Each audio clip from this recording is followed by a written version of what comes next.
Hi everyone, welcome back, and in this video we are going to learn how to create async task. So last time what code we wrote, it's executing in sequence ABC, then 1 2 then ENG.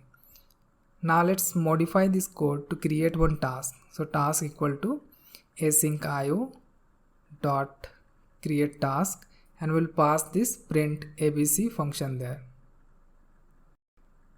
And once this task is created, we'll await this after print 1 2 3. So after this line we'll await this task. Now this is interesting, where process should start from print 1 2 3, and when control will back to this main module, it will go to the print A, B, C, those things it will print. So that's what you can see here. It started from 1, and when control came back, it went to the print ABC. From ABC, when we had some sleep time, it again came back to the main, and it went to the print 1 2 3. So it printed 2.